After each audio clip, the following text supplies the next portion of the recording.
दोस्तों, सदर सदाम हुसैन एक दफ़ा रात को इराक की सरहदों पर गश्त कर रहे थे तो बहुत दूर एक बस्ती नजर आई। सदाम ने अपने साथियों से कहा कि इस बस्ती में चलते हैं, लोगों की खबर गिरी लेते हैं। तो साथियों ने मना किया कि रात काफ़ी हो चुकी है। सदाम ने फिर इसरार किया तो चले गए। बस्ती में पहुंचे तो एक घर में दस्तक दी तो एक बंदा आया। सदाम हुसैन को देखते ही हैरान हो गया, सदाम के हाथ चूमने लगा और खुशी के मारे आंखों में आंसू आ गए। पूरा इलाका जमा हो गया। सदाम ने कहा कि आपको कोई तकलीफ?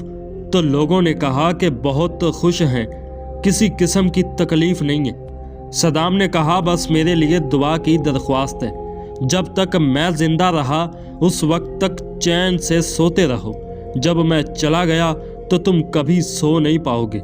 दोस्तों, तारीख गवाह है कि सदाम जब तक जिंदा था तो इराक, यमन और शाम की बेटियां महफूज थी, बल्कि यूं समझें कि पूरा अरब सुकून की नींद सोता और सुकून की नींद उठता था। फिर अचानक अरब ने यूरोप का साथ दिया, सदाम को तन्हा कर दिया।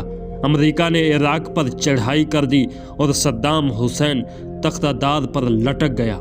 दोस्तों, तारीख गवाह है कि जब तक सदाम जिंदा था उस वक्त तक अरब में कोई दहशत गर्दी नहीं थी, क्योंकि अरब का मुजाहिद सद्दाम हुसैन था। आज शाम जल रहा है, सऊदीया में बगावत है, यमन में जंग, फ़लस्तीन में जुल्म, जहां देखो मुसलमानों पर जुल्म है। बस वाहिद मुल्क तुर्की है जिसने कर्दों के खिलाफ बड़े पैमाने पर ऑपरेशन शुरू किया है।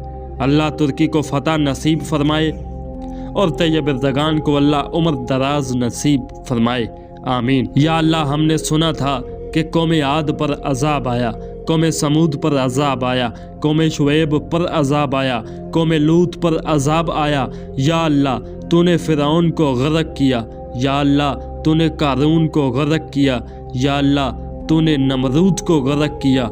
या अल्लाह, तो आज हम मुस्लिमों की भी फरियाद सुन ले। मेरे अल्लाह, इसराइल, अमेरिका, इंडिया को तबाह बर्बाद कर दे। वीडियो पसंद आए तो आप हमें फॉलो करें। मिलते हैं फिर किसी अगली वीडियो में, तब तक के लिए अल्लाह हाफ़िज़।